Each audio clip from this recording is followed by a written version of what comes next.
Assalamualaikum warahmatullahi wabarakatuh. Perkenalkan, nama saya Aja Widya Ristian. Saya di Prodi Hukum Pidana Islam. Baik, saya akan menjawab pertanyaan-pertanyaan. Yang pertama, saya akan menjawab tentang perbedaan antara etika profesi hukum dengan norma hukum. Meskipun keduanya ini bertujuan untuk mengatur perilaku dan menciptakan tatanan yang baik, kode etik profesi hukum ini lebih berfokus pada standar moral dan etika yang diharapkan dari anggota profesi untuk menjaga kepercayaan publik dan kualitas layanan. Sementara norma hukum ini dia bersifat universal, ditegakkan oleh negara dengan sanksi yang lebih berat. Jadi keduanya ini bisa saling melengkapi untuk menciptakan masyarakat hukum yang berkeadilan dan bermartabat. Yang pertama, ada contoh dari etika profesi hukum. Contohnya, ada perkumpulan pengacara. Nah, perkumpulan ini bikin aturan sendiri gitu. Misalnya, kalau kamu jadi pengacara, kamu harus jujur sama klien. Gak boleh bocorin rahasia klien, gak boleh minta uang di luar kesepakatan, dan harus sopan juga di pengadilan gitu. Kalau contoh dari norma hukum, itu contohnya seperti dilarang mencuri, dilarang membunuh, wajib membayar pajak, kalau naik motor itu harus pakai helm gitu. Jadi kalau ada yang melanggar aturan ini, urusannya itu bukan sama perkumpulan profesi lagi, tapi langsung sama polisi, jaksa, dan juga pengadilan gitu. Dan sanksinya juga lebih berat, bisa didenda, dipenjara, atau bahkan sampai hukuman mati gitu.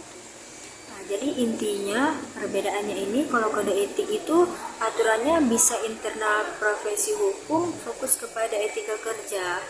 Sanksinya dari organisasi profesi, nggak sampai ke penjara gitu.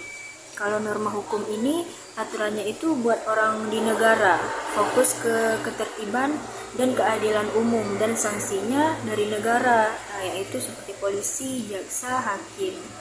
Itu saja nomor 1. Lalu dilanjut ke nomor 2. Kedua ini saya akan menjelaskan tentang kode etik hakim dan contoh kasusnya. Saya ada mendapat kasusnya, ada 3 orang hakim dari Pengadilan Negeri Surabaya. Mereka ini terkena masalah karena putusan yang mereka buat di kasus terdakwa Ronald Tanur.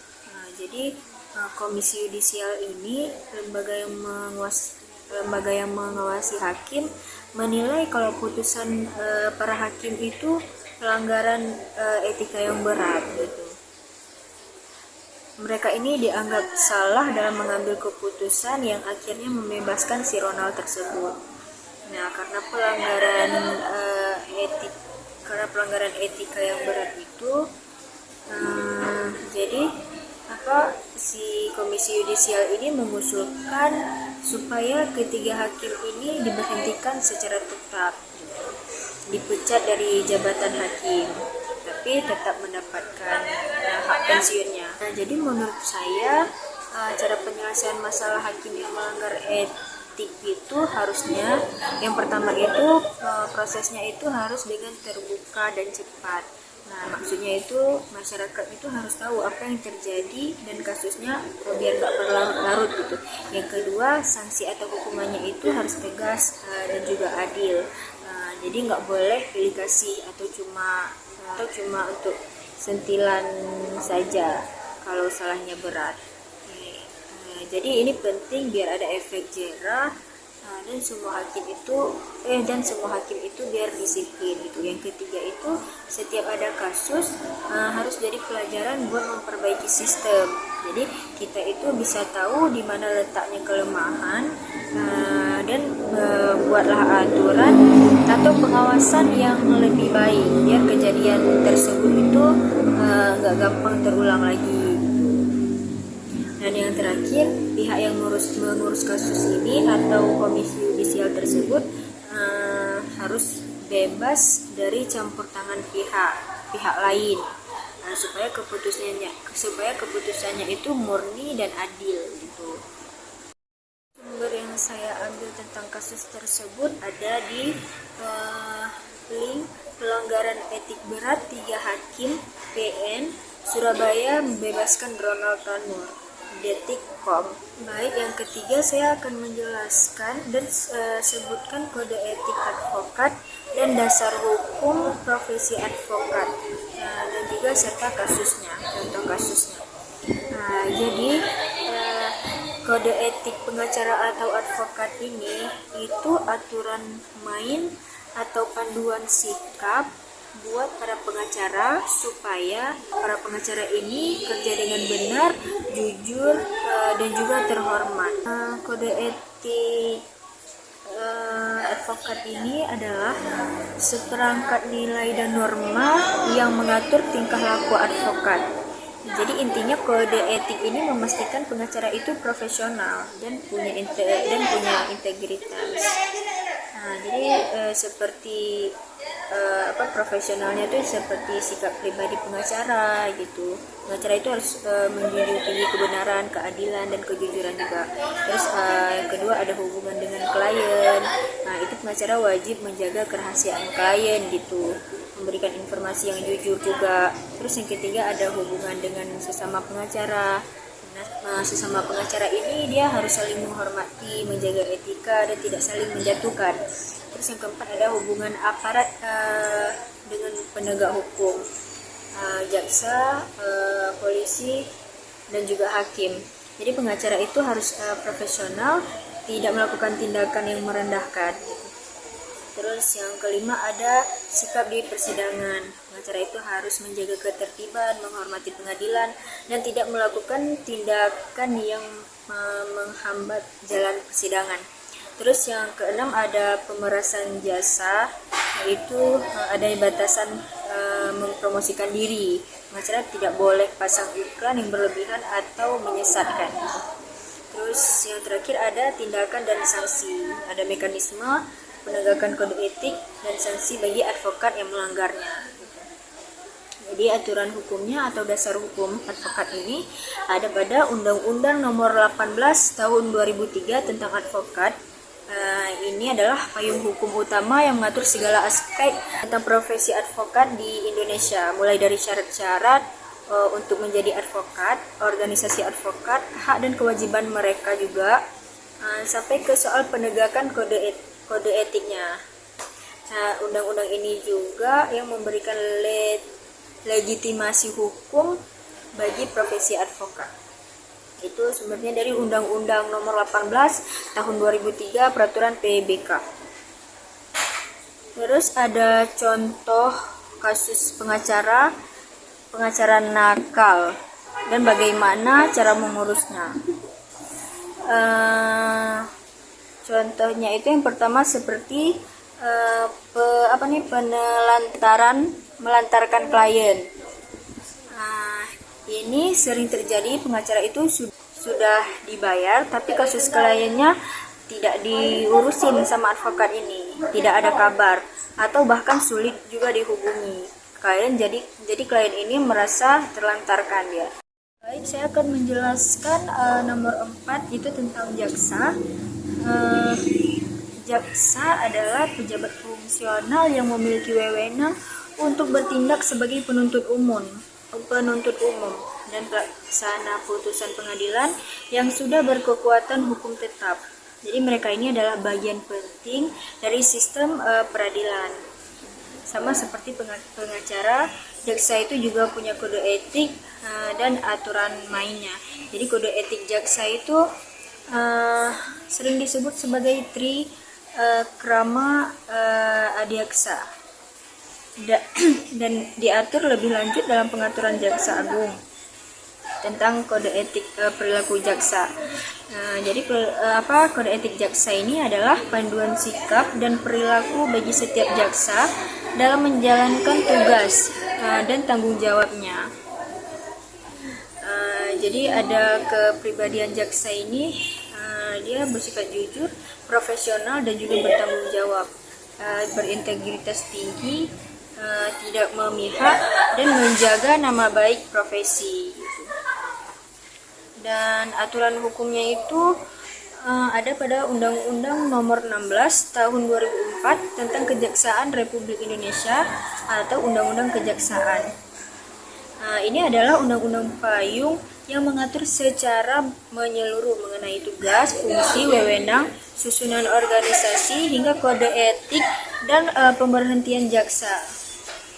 Dan undang-undang ini menegaskan posisi jaksa sebagai salah satu penegak hukum yang penting. Ya, contohnya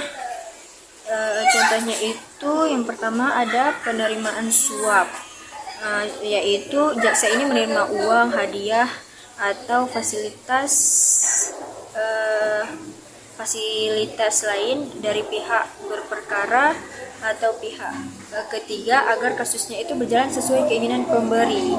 Ini itu adalah pelanggaran kode etik dari jaksa. Yang kedua itu contohnya ada penyalahgunaan wewenang, yaitu jaksa ini menggunakan jabatannya itu untuk menegakkan pihak lain, memperlambat atau mempercepat proses hukum secara tidak wajar gitu, atau dimaksud dengan memeras gitu. Lalu yang kelima, saya akan menjelaskan tentang kode etik polisi, dasar hukumnya dan juga contoh pelanggarannya. Jadi kode etik polisi atau Polri ini adalah norma dan pedoman moral bagi setiap anggota kepolisian dalam bersikap, bertindak dan berperilaku baik dalam pelaksanaan tugas maupun dalam kehidupan sehari-hari gitu.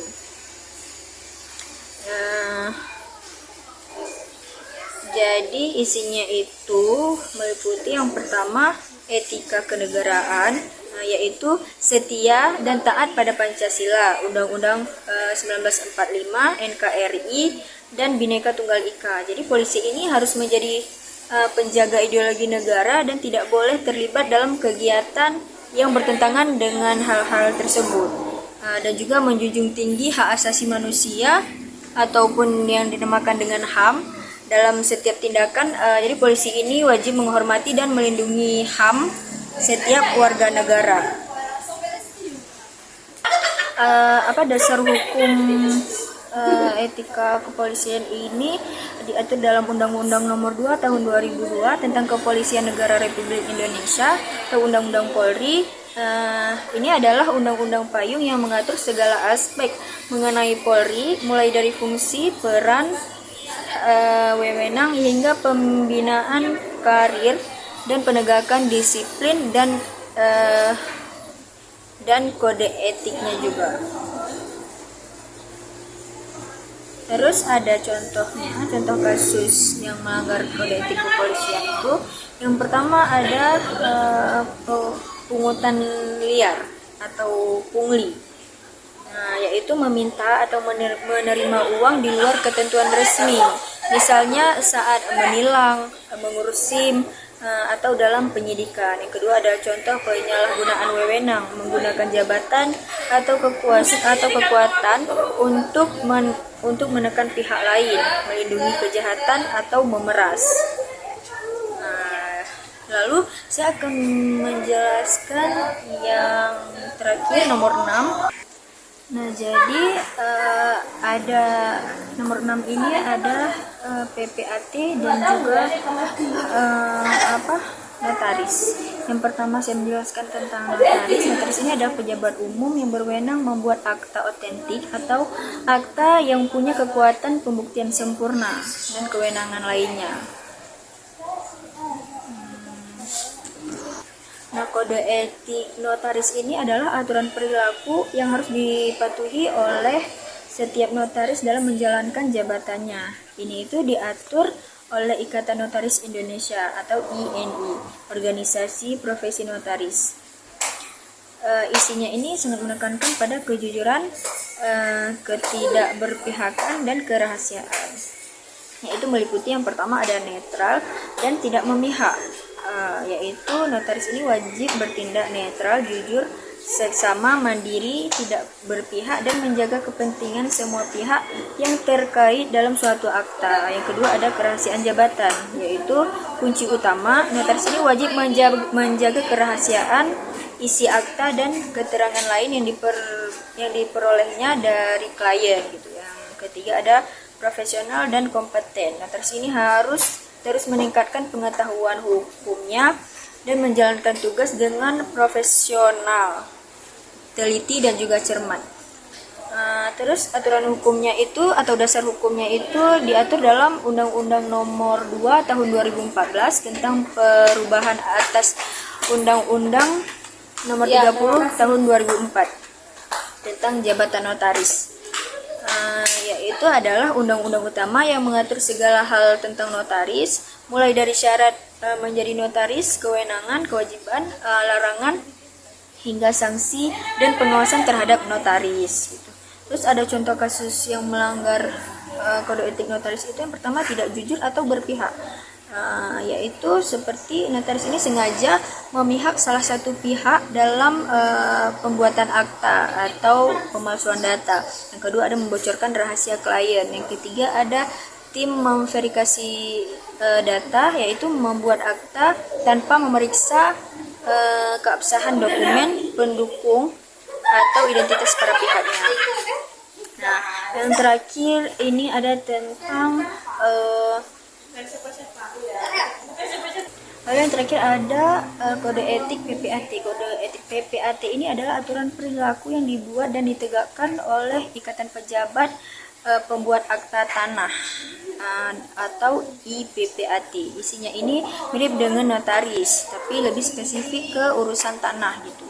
Ya, ini yaitu meliputi mandiri, jujur, dan tidak memihak. Terus ada maksimal dalam pelayanan. Itu maksudnya memberi pelayanan yang baik gitu. Terus yang ketiga ada teliti dan cermat. Itu sangat penting bagi PPAT untuk meneliti keabsahan data fisik dan data yuridis tanah sebelum membuat akta. Dasar hukumnya itu ada dalam Peraturan Pemerintah Nomor 24 Tahun 1997 tentang pendaftaran tanah. Ini adalah dasar hukum utama yang mengatur PPAT, terutama pasal 7 sampai dengan pasal 10. Peraturan pemerintah ini mengatur kewenangan PPAT dalam membuat akta pertanahan. Ada contoh pelanggarannya itu seperti membuat akta jual beli fiktif, yaitu membuat akta jual beli padahal transaksi tidak pernah terjadi atau pihak yang menjual bukan pemilik sah. Terus yang kedua ada tidak memeriksa riwayat tanah, yaitu membuat akta tanpa meneliti apakah tanah tersebut sedang dalam sengketa, jaminan bank, atau ada pihak lain di atasnya gitu. Terlibat mafia tanah ini seperti bekerja sama dengan sindikan mafia tanah untuk memasukkan dokumen atau menguasai tanah secara tidak sah. Nah, jadi itu saja dari saya. Lebih dan kurang saya mohon maaf. Assalamualaikum warahmatullahi wabarakatuh.